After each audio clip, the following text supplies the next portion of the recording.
Beneficiary. Oh, he done this before. What's his name? The beneficiary.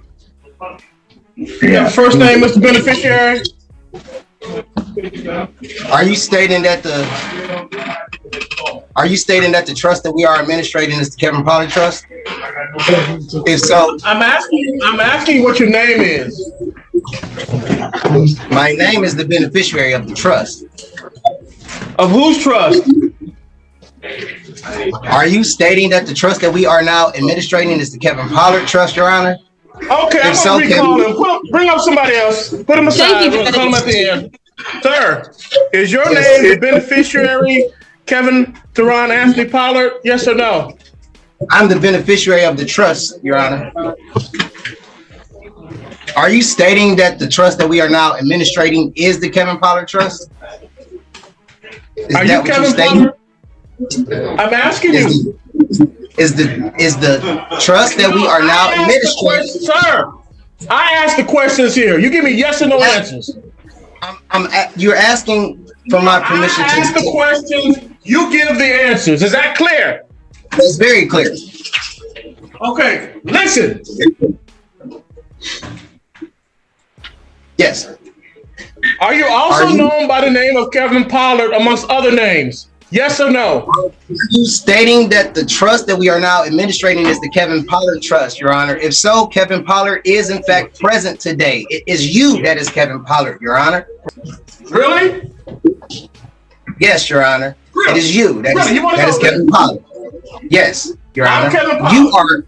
You are Kevin. All right, guys, buckle up, because what you're about to see is one of the wildest courtroom moments ever. A man storms into court claiming he doesn't fall under the law. Yep, another self-proclaimed sovereign citizen. The judge, calm at first. The defendant, completely out of control. He's demanding his right to travel, shouting about common law and denying the court's authority.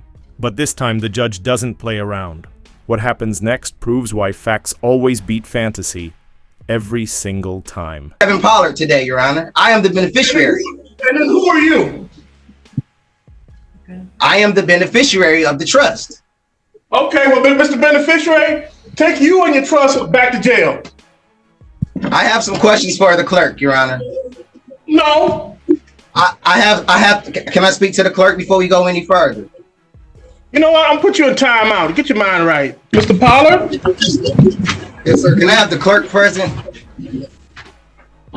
Please, Your Honor. Don't get banned.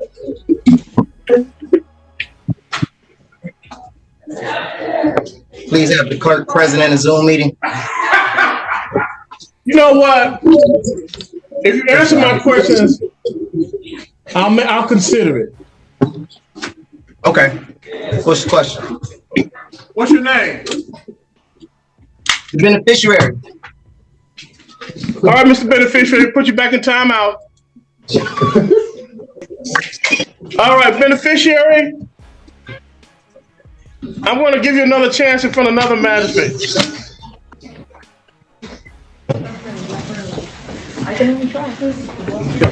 That's no problem. Can I have the clerk present, please?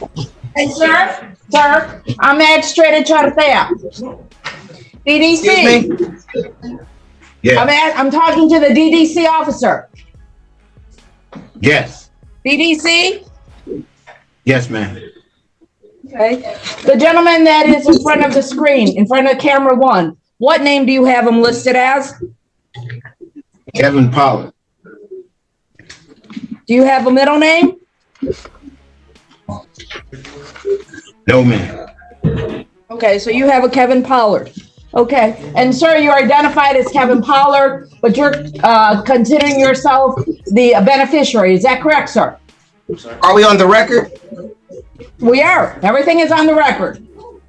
Okay, are you stating that the trust that we are now administrating is the Kevin Pollard? Now listen, this guy walks into court like he's about to give a TED talk on nonsense. He refuses to identify himself, refuses to stand, and keeps repeating, "I am a free man on the land." The courtroom starts to tense up as the judge gives him chance after chance to calm down. But nope, he doubles down, trying to educate the judge on maritime law.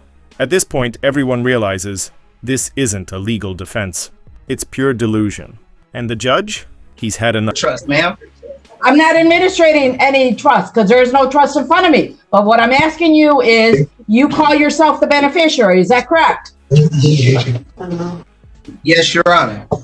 Okay, no problem. I have case number is 240-5538101. People of the state of Michigan versus Kevin Theron Anthony Pollard, who is listed by DDC as Kevin Pollard. However, the gentleman has identified himself as the beneficiary. You representing as Kevin Pollard today, Your Honor? Yes, ma'am.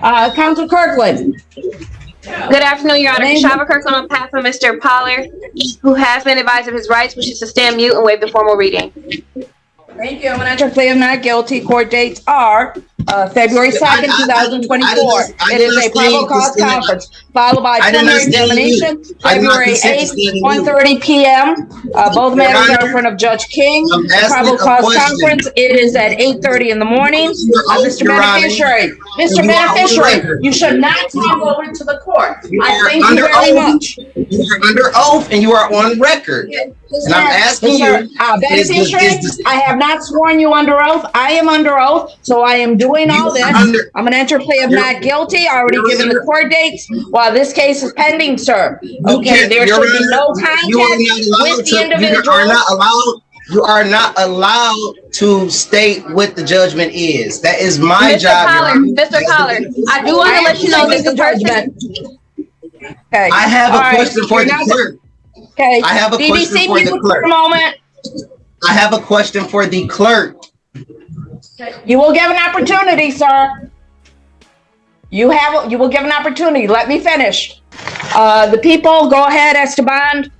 Yeah, the people are asking for $250,000 cash bond, no cash, no surety. If he's able to ever post bond, we'd like GPS tether with home arrest. All right, guys, this is where things flip. The judge suddenly leans forward, eyes locked on the defendant, and says, "Sir, your internet theories don't apply here." Boom. The courtroom goes dead silent. The sovereign citizen tries interrupting again, but this judge isn't having it. "You are in a state courtroom," he says, "not in your imagination." The crowd can feel the tension, and honestly, it's satisfying. Finally, someone standing firm against this pseudo-legal circus. The defendant, Your Honor, has a continuing situation where he entices young girls on the internet from Arizona in this particular case, and previously on 10/23/2023 in another case where he enticed people. He's been arrested 3 different times for criminal sexual conduct. The first case, he was found not guilty back on 5/15/2015. The 10/21/2023 case, where he was criminal sexual conduct first degree and also contributing alcohol to a minor, 2 counts of that, was at the exam dismissed without prejudice. In our particular case we have here today, Your Honor, the victim is from Arizona. She came here after having a relationship, not the victim, but one of the witnesses came here after having a 3-year relationship with this defendant on the internet. When she turned 18, she came to visit. And also, Mr. Pollard introduced her to another girl who is also from Arizona. The other girl brought her niece or her, I forgot who, the relationship, but her 7-year-old niece with her to visit Mr. Pollard. And what happened then, because the person was tired from traveling, she fell asleep in the living room. When she woke up, she went into the bedroom, and there was Mr. Pollard with the 7-year-old girl. He then said, "What are you doing?" And he says, "Well, we're playing video games." So the woman, the adult in the room, she falls asleep again. And then she is awakened by the 7-year-old girl and asked to leave. The 7-year-old girl then tells her mother that Mr. Pollard touched her, rubbed her, he says, okay? He said, accidentally is what he's trying to tell us what happened.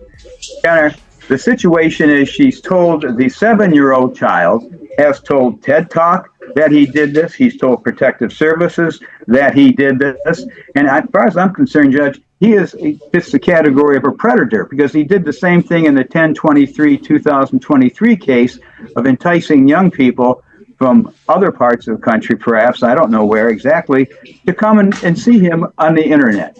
So we're asking for $250,000 cash bond. The man starts ranting louder, waving his arms, shouting, "I do not consent!"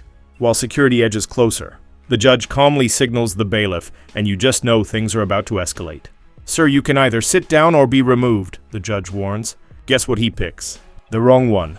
As he keeps yelling about sovereignty, the judge gives a short nod, and boom, he's escorted out. But even as he's leaving, he's yelling about constitutional rights he clearly doesn't understand. No surety, and GPS tabular if he's ever be able to post bond, Your Honor. Thank you. Counsel Kirkland, go ahead, Esteban, please. Thank you, Your Honor. I'd ask this court, understanding the seriousness of these charges, for a 10% bond if this court is not inclined to do a high personal bond.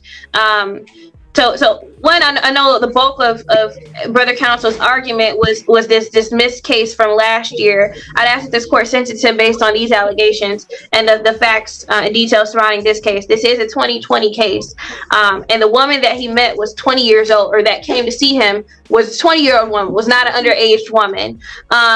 And the allegation is that she brought her, I believe, goddaughter to the home. Now, there are different variations because a couple different stories are told as to what occurred there. But Mr. Pollard has maintained that he did not sexually assault the little girl. I'm not sure why this case wasn't charged until 2024, but it is a 4-year-old case. My understanding is that he I don't believe he's had any convictions since then. He is a lifelong resident, has a child, so he has strong ties to the community. He also owns a lawn service here.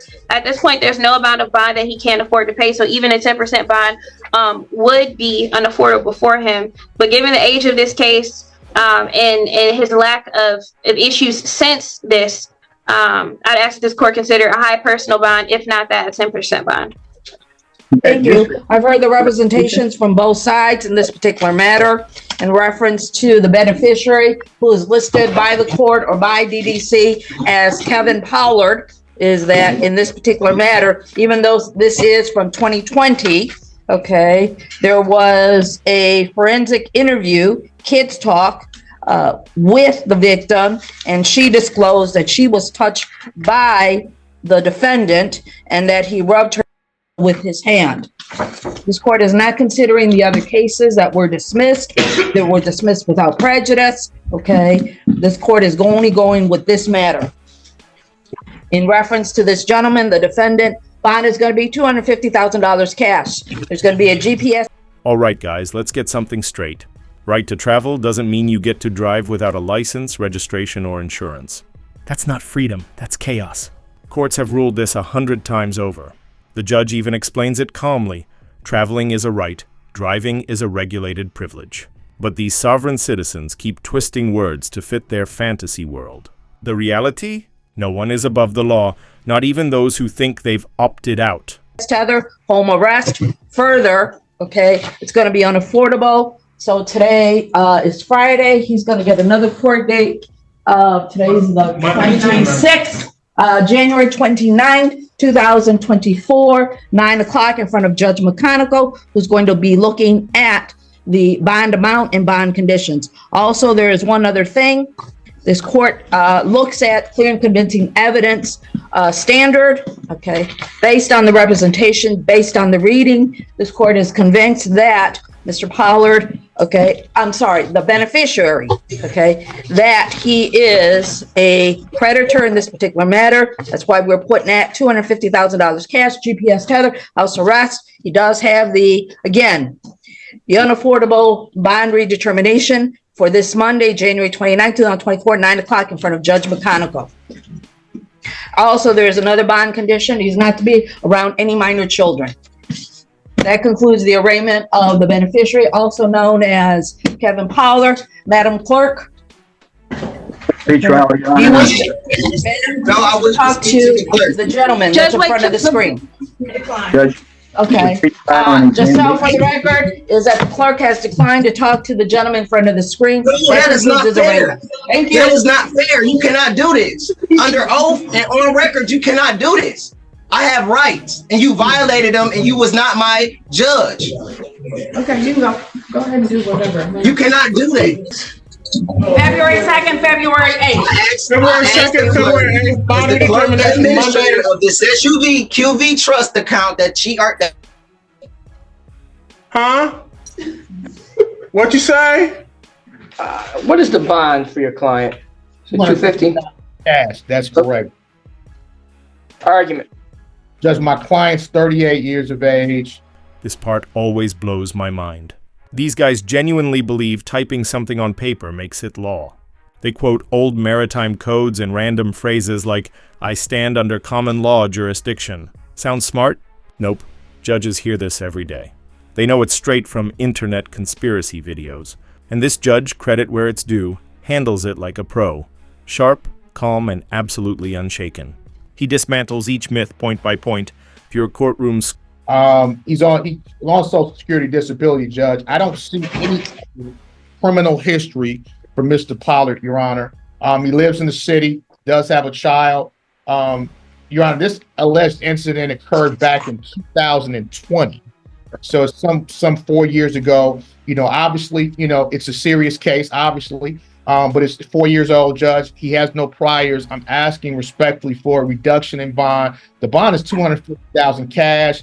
Judge, I know the court will impose a GPS tether. I already know that, Judge. My client, in fact, Judge, he has a tether already on. He has a tether already on. Let me be clear about that. There's a misdemeanor, and I apologize, Judge, if I said something wrong initially. There's a misdemeanor that he has the tether for, so it's a misdemeanor. Okay. Your Honor.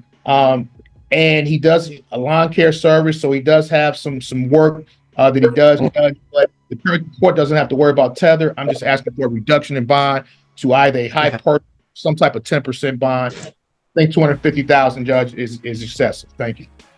Okay. Mr. Prosecutor.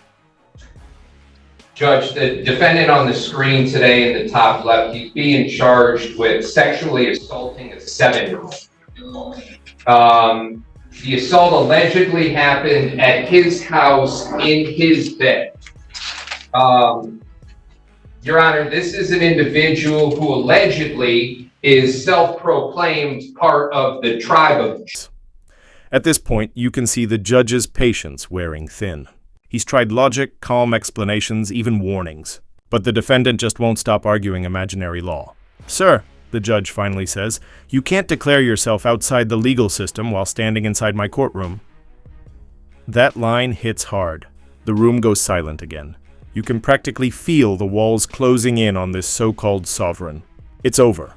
The judge takes full control. This is also an individual that I actually had the opportunity to watch the arraignment regarding the defendant in this case. Gave the magistrate such a hard time that multiple magistrates actually ended up having to handle the matter because he wouldn't give up his name or his identity. Now, being charged with this and now knowing what his past is like, I may refrain from giving a magistrate or a judge my name as well. Because, Judge, the situation that Mr. Reagan is talking about that the defendant's involved in right now, it has to do with selling and furnishing alcohol to minors, to a 12-year-old and 14-year-old. It actually originally began as a criminal sexual conduct first degree where the defendant allegedly was having sex with the 12-year-old. But, Your Honor, based on apparently the idea that somebody didn't appear at a hearing, it was reduced to the selling and furnishing of the alcohol. So he has an ongoing matter right now, Judge. He's on bond. We have this particular matter, allegedly, where this individual ended up touching a 7-year-old's vagina. We have corroboration to that, Judge. And Your Honor, with all due respect, the way that the people see this defendant based on previously being charged, now being charged with another CSE first degree, we find him to be a predator. Not only that, Judge, we find him to be mentally unstable.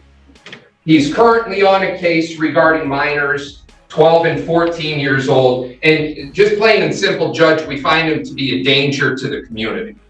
Therefore, Judge, we do feel as though a high cash bond is appropriate. We do feel as though the magistrate got it right here in terms of the $250,000 cash, not just to this particular complainant, but kids, all kids. This is one of those individuals where we feel as though he poses a danger to everyone. All right, this is the turning point. The defendant, now clearly realizing his freedom pitch failed, sits down in defeat. The judge continues the case without him saying another word. For once, silence in the courtroom feels like victory, not just for the law, but for common sense. The judge calmly moves on, addressing the real legal issues. The difference between a professional and a pretender couldn't be clearer. The courtroom is back under control. See, where we haven't heard the arguments of counsel, where this gets a little dicey for concerning bond, is that we have a situation where the defendant allegedly, I guess, an 18-year-old comes in town to visit with him for her birthday. She turned 18, so she comes to see the 37-year-old. Who she's been in a long-term relationship with for the last 3 years. So I guess he would have been 34, starting the relationship with the 15-year-old. Allegedly, she talks to a friend, and they come over, and the 7-year-old is over. The girl comes and finds the two of them in the bed, and then the mother contacts a person asking who is this Kevin guy, because her daughter says he touched her vagina. So, and then we have another case of furnishing alcohol to 12-year-olds, and whether there's sex there or not sex there.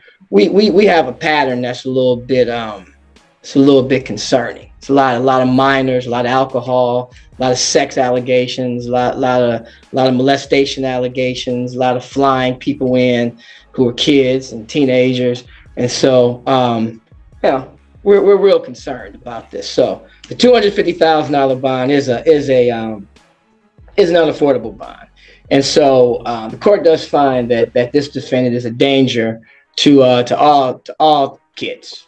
He's just a danger. The court is going to disagree with the magistrate on this, and I know the magistrate or magistrates had some issues with this defendant, and they used the information that they had at this time to come up with the $250,000 bond. But the court does find that Mr. Pollard poses a great danger to the community, and a $250,000 bond is unaffordable, but it's not enough. It's not enough. So what we're going to do is we're going to add some to it to make sure he's incapacitated. But if he posts the bond, then that means we know that he'll appear for court. So the bond is going to be increased to $1 million. Got him. And that'll be $1 million cash. You might wonder, why do judges get so strict about this stuff? Because sovereign arguments waste time, delay justice, and clog up the system. Every minute wasted on fake law is a minute taken from real people with real cases. That's why judges across the country are cracking down. They're tired of the games, and honestly, so are we. The courtroom is a place for justice, not for internet fantasies or YouTube law school dropouts. If he makes the $1 million, then he'll be placed under house arrest with GPS tether. And Mr. Pollard is not to have any interactions with anyone under the age of 18. Whether they're family, whether he knows them, he's not to be around anyone under the age of 18. If he is, that will violate his bond. Thank you. So, Judge, the bond was $250,000 cash. Yeah, and now it's $1 million cash. Now it's $1 million cash. Okay. It's $1 million now. It's $1 million now. Okay, because he's on Social Security disability now. Can't afford it. I understand, but the court finds that Mr. Pollard, it may be some serial action that's going on right here, and I don't really know if he's like a serial rapist. I don't know if there are other children that he just lays in the bed with allegedly and touches, or there's other 12-year-olds, or if he's flying other 18-year-olds out to celebrate their birthday. I'm not sure. So what we have to do is we're going to err on the side of caution and Right, make I sure know. that Mr. Pollard is not able, at least right now, to be able to engage or even be charged with engaging in these type of activities. Yeah, no, Judge, I get it. I know it's rough when the allegations are from January of 2020, but the prosecutor doesn't charge until January 24th. I mean, Yeah, it's when, but it looks like it wasn't until October 14th of 2023 when the mother called asking, who is this Kevin guy? So that we just kind of got that information, and I'm not sure when the 12-year-old, I'm not sure when all the 12-year-old and the alcohol, when that happened. So it's a lot, Mr. Reagan, and so the timeline may get a little bit jumbled, but it's a lot of kids, teenagers, alcohol, sex, molestation. It's kind of blending, and so we're here where we are. Yes, sir. All right, thank you, Mr. Pollard. You can leave. All right, guys, here's where it gets darker. The so-called sovereign teachers online prey on vulnerable people, promising them freedom from taxes, no driver's license needed, and instant debt cancellation. Sounds great, right? Until you end up in jail. They twist legal jargon and sell it as truth. But when reality hits, it's too late. The guy in this courtroom, he's just another victim of that cult mentality. This isn't rebellion, it's manipulation. Appearances for the record, please. Good morning, Your Honor. Shelley Drain for the People, P number 60249. I'm standing in for the Attorney of Record, Assistant Prosecuting Attorney Erica Moses. And good morning, Your Honor. Nicole James, appearing on behalf of Mr. Pollard. My P number is 58961. All right. What's your pleasure, counsel? Oh, Mr. Pollard, unmute yourself and tell us your name, sir. Mr. Pollard, have them unmute you so you can tell us your name.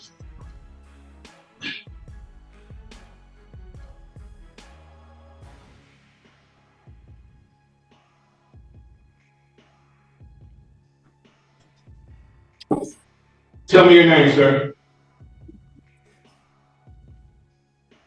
I exercise my right to remain silent. You don't want to tell us your name? I'm the beneficiary. Beneficiary of what? Of the trust that we are now here to administrate. Okay, that's fine. Can you tell me your name? Excuse me? Can you tell me your name? The beneficiary of the trust, Your Honor. I'm not beneficiary of trust. I'm not here. I'm not summoned here as the name. I'm summoned as the state trust. It'll be a contradiction. I'm looking for Kevin Pollard. If he's not here, I will capious him. Your Honor, you are appearing as Kevin Pollard today. No, I'm not. My name is Kenneth King. No, Your Honor, you are the trustee of the administrate, the trust that we are now here to administrate.